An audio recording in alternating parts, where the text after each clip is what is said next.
It was a real back and forth about who would be on this mission, who wouldn't be on this mission.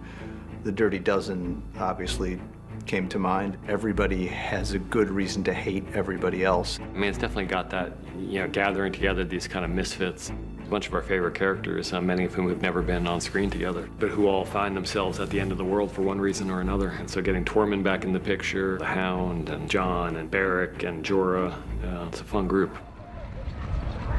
The sequence had been so well conceived on a visual level by Alan and his team. To do that with hundreds of people and weather and visual effects and fire with lots of moving parts and still have that sense of artistry about it. It takes a different level of directing. 3, 2, 1, action! Our story is 7 guys on a rock being attacked by whites and trying to tell a clear story of, your task is to defend a perimeter, and as you lose, your perimeter's going to fall back, and how do you kind of hold order against just pure chaos? It's, hurting kittens. It's, you can't see anything except people whacking each other, and it takes some effort to talk to the cast to sort of say, no, the story is, here's a line, and we have to show that it's not being broken or that it is being broken. It was important to create a situation where I'm hoping the audience will think that one of our beloved characters is going to die. I mean, we wrote it and we were watching it, and I was like, holy shit, Tormund's gonna die. But somehow he managed to override my rational brain and make me think that Tormund was gonna die. No matter how great your visual effects are or your art department and everything, there's just nothing quite like the real thing if you can find it. Iceland exists, and it's real, and it's cold as hell, and it's beautiful, and there's just nothing like having that reality on screen. It doesn't look like anywhere else. Half the time it doesn't even look real, and I worry that people are gonna think the blues of those glaciers are some kind of cheap special effect. The more spectacular looking it is, the more difficult it is to shoot there. I think there's a sort of kick bollock scrambleness to filming out here, where you have such limited daylight and you have conditions which are like this or worse. It just gives it a sense of reality, In the world of Thrones, it's great coming to these landscapes that just really kind of arc back in time and take you to something very, very brutal and barren. There's an extent to which nothing ever surprises you on this job anymore, but this, you still can't help but be impressed by this. I mean, it's nuts. You can't get to this location without literally monster jeeps. It's a hell of a way to go to work. The Icelandic technical crew for setting up the base camp have to have everything ready, and they have to do that obviously under cover of darkness. So the crew, when they arrive, everything is ready to go. When we're shooting on the glacier, everyone's got the crampons strapped onto their boots because otherwise you'll slip, and even with the crampons, we had a bunch of guys falling and banging themselves up, but luckily no major injuries this year.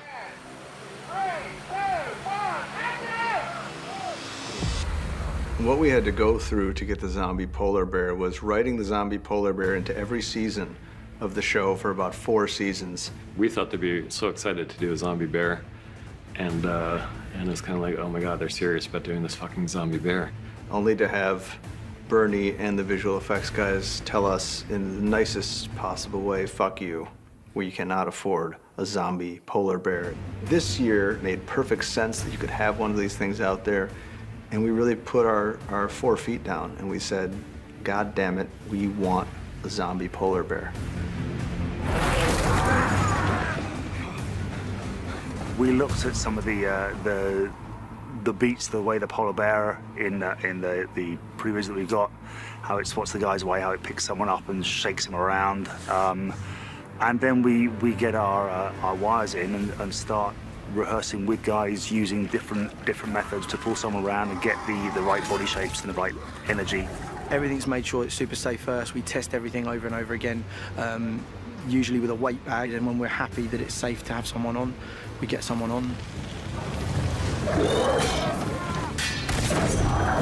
We were holding the flaming sword in the jaws of this thing, so the big guy was able to move the head around, which was something for our actor on the floor to work against. I've never really worked with this ping pong ball thing and pretend that's a bear, and I've had people going, oh, when I'll come towards you, I'm a bear. No, you're not. Your name's Toby.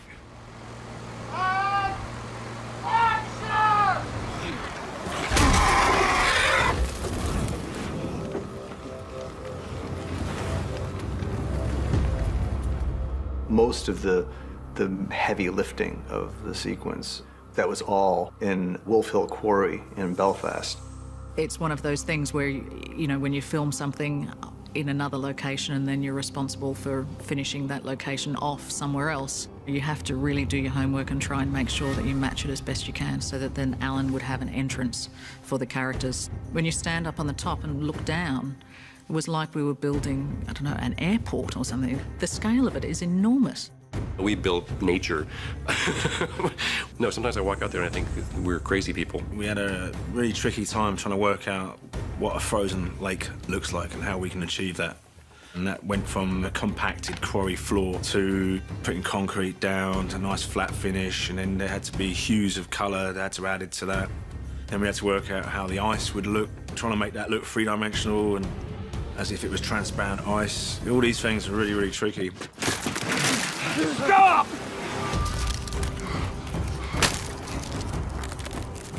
We paint the cliffs a little bit, and then we snow the cliffs a lot. 3,500 bags of snow through 6 machines with 15 guys. We're constantly redressing it and adding to it, and every day we have to scrape it off and start again the next day. And yeah, it's full on. It's a really cool set. Like, it's an amazing set. They cemented a whole quarry to flatten it out to make it look like an ice lake. The amount of workmanship is incredible, and I mean, it really, we've had to run across that ice. It just looks so real. It's fantastic. I thought it was a real lake. Then I understood that they have made this for this sequence. Yeah, it blew my mind. This amount of people, and when the camera rolls, everything just sort of comes together at precisely the right time.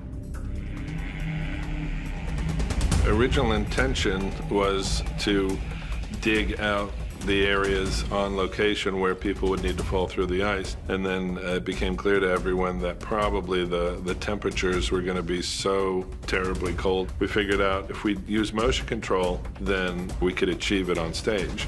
Where the whites fall for the ice, we're doing those as separate set pieces, and then building rigs to drop underneath the ice to take the weight of the actors and then allow them to drop through.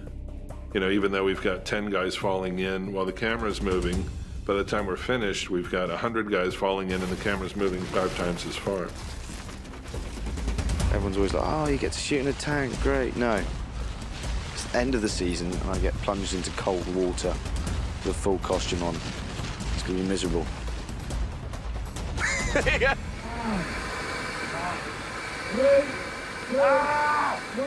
When you're in the middle of a fight, you need to have all your adrenaline on a maximum. So I had to be pumped up and ready in 5 to 10 seconds and then calm the fuck down very fast. You've got to loosen up. You've got to be ready for a fight. With a big Norwegian and we're both looking at you. Ah! Ah! Ah! Even the extras are so into it. They're One of our heroes gets chased to the top of the island. The higher edge is about 11 foot from the frozen lake. Big trust thing because I'm falling into the guys. The guys are catching me off the end of the rock, opposed to where you'd normally do falls into boxes or an airbag.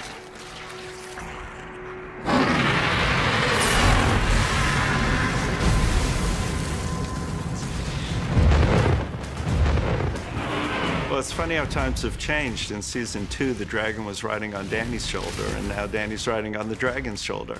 And when Danny gets on and off the dragon, it's sort of like wheeling up the stairs to a 747. We've modeled the dragon and then laser cut this full-scale giant piece of polystyrene to create a section of the dragon's back that is living on the island at the frozen lake. I've got a bit of climbing to do on that contraption with a person on my shoulder. I just hope I can do it.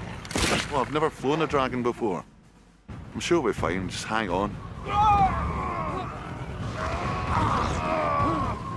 This year, things are a little bit beefier. We have a bigger motion base. We have a bigger buck. It's a lot harder, especially for Amelia. It's one thing to act in a room with somebody and to draw on your considerable resources as an actor. It's another thing to have a situation that's supposed to incorporate the same level of emotion, but You're in the most artificial environment you can possibly imagine. It's the opposite of walking in costume through Iceland. You know, the harder the challenge, the more I relish it. But this really, you're like, can I just even maybe have like, you know, like a screen with like clouds or something? Like, I've never flown on a Draken. And to just harness that power, can you even imagine? The fire column slicing the ice, we wanted to make sure that it looked like a cutting torch, and it's exploding the ice, atomizing the ice immediately. So we worked with Sam's team again, and when you see it, you know, it really is awesome.